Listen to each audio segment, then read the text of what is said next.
And how long has my uncle been funding you and your comrades' endeavors? Since the beginning. Lord Byron was the first person I turned to after forming the Guardians. And had I known of this tunnel back then, I wouldn't almost have been hanged by the city guard for trying to sneak over the wall. I suppose a formal request for an audience would have appeared suspicious. And appearances must be maintained. Were the Vice-Regency to catch wind of Lord Byron's involvement in our movement, they'd seize his estate and send him to the gallows, where he would be of no use to anyone. And so, though it sickens him to the soul, he plays the part of the loyal lord, knowing that one wrong move might prove his downfall. It is why he remains ever vigilant. Don't be surprised if he refuses you an audience, especially since you're famously dead.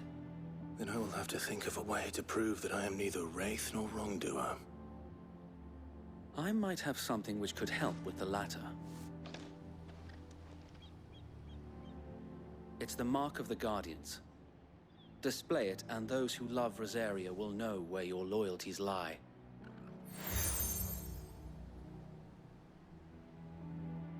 I shall wear it with pride. Be sure that you do. I don't want my men attacking you again. Unless you deserve it. If only Sir Tyler could have been here to see you. Or the Lord Commander. Thank you, Sir Wade. If there is ever anything you need. I know. Go on now, my lord.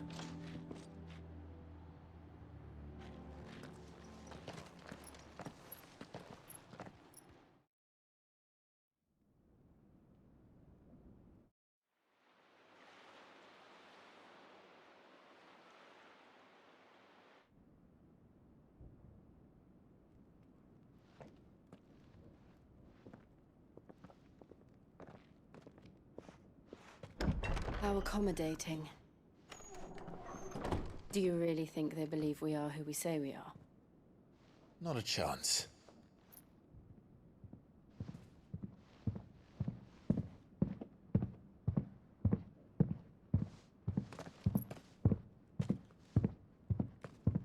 Right, I guess. My uncle believes we're imposters here to rob him. And means to string us up himself.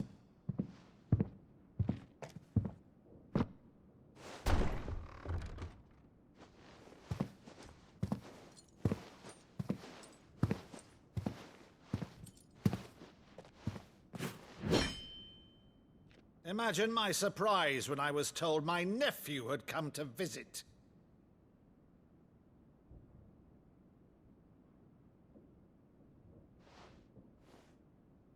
Clive Rosfield died long ago.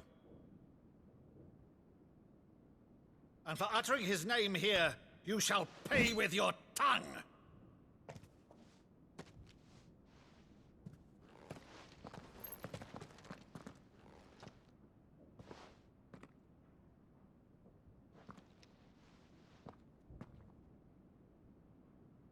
You would mock me as well?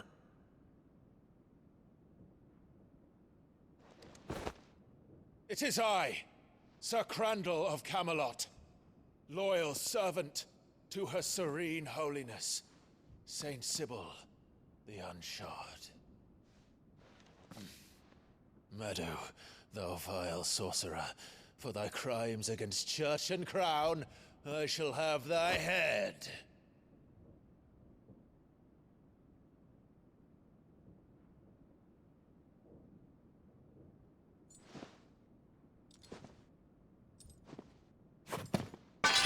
Curse thee, infectious flax wench. Even in death, must thou plague me still? Very well. I shall open the gates of hell, that thou might see thy charge once more.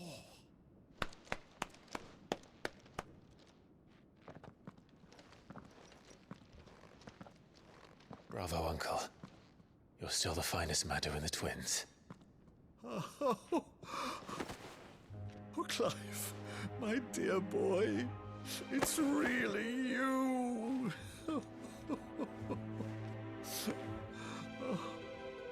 You always always were fond of that scene from The Saint of the Sanctuary.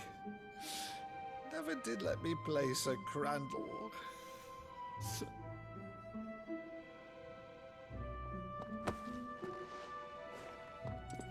I have a favor to ask, Uncle Byron.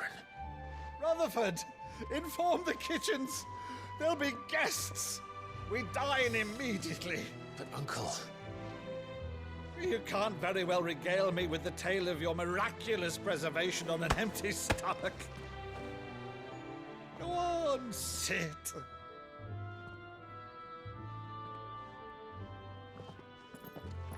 See that you use the good plates, Rutherford.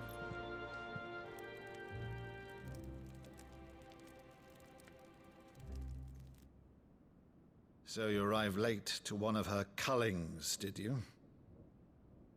Since becoming Vicereine, Annabella has been a constant thorn in Rosaria's side, but these atrocities are a new low. Something has changed. Quite what, I don't know, but the woman we knew is gone, and a monster sits in her place. A monster. For better or worse, I've been charged with governing this town, and thus must maintain the illusion of obedience. That's all I can do to aid Wade and his merry band of revolutionaries. So he's told us. You have risked much for Rosaria. Our nation will be forever in your debt.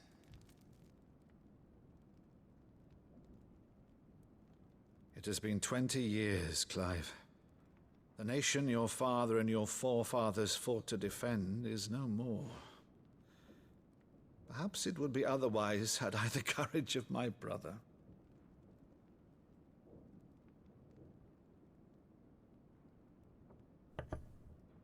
All right, if it's a ship you require, a ship you shall have. I've a galley in port, but recently relieved of her cargo. She can be outfitted for the voyage in a matter of weeks. So you believe us then? About everything? Believe you? Ha! Only a fool would believe even half of the things you claim. But until tonight, only a fool would have believed my nephew still lived.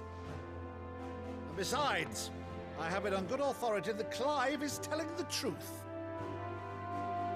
Whose authority? Your own, of course. You've always been a terrible liar. Is that true? It's not untrue. Let's say no more about it, eh? It wouldn't do to linger on my nephew's greatest failing.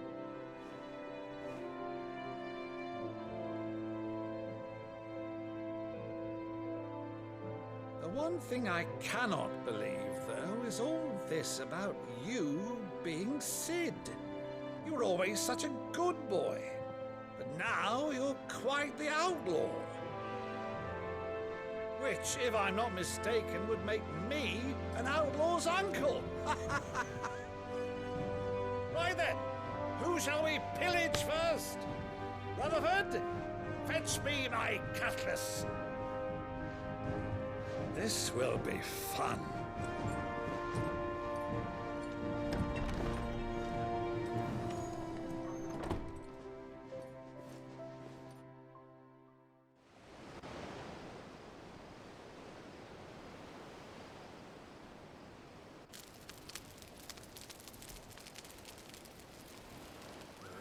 Over there.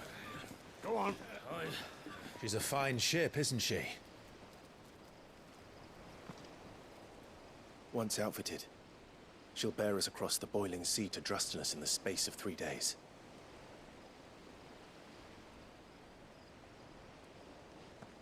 Something on your mind?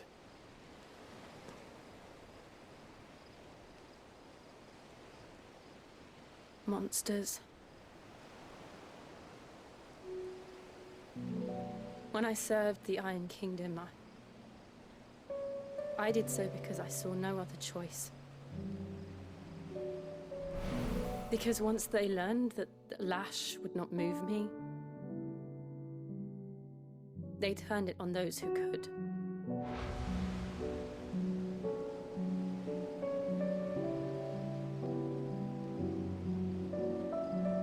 And so I became their puppet. I let them pull my strings, telling myself it was not my hand that swung the sword, but another's. I removed myself from the truth so I wouldn't feel the pain it caused.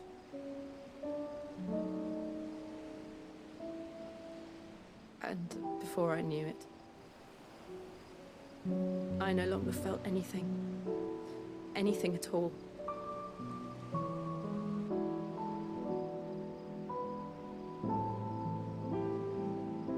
I had become a monster. Jill.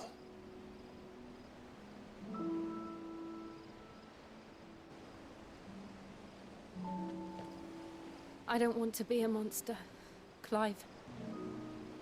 Do you understand? I want to choose a different path, a better path. To live on my own terms. But before I can do that, I need to come to terms with my past.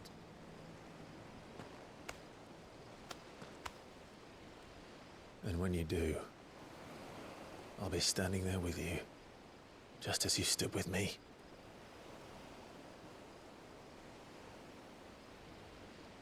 Thank you, Clive. I must atone for my sins. Only then, when it's done, will the monster cease to be. Just promise me that you won't die with it.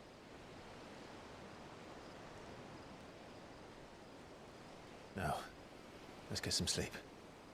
The journey back to Benamir is long, and there is much to tell the others.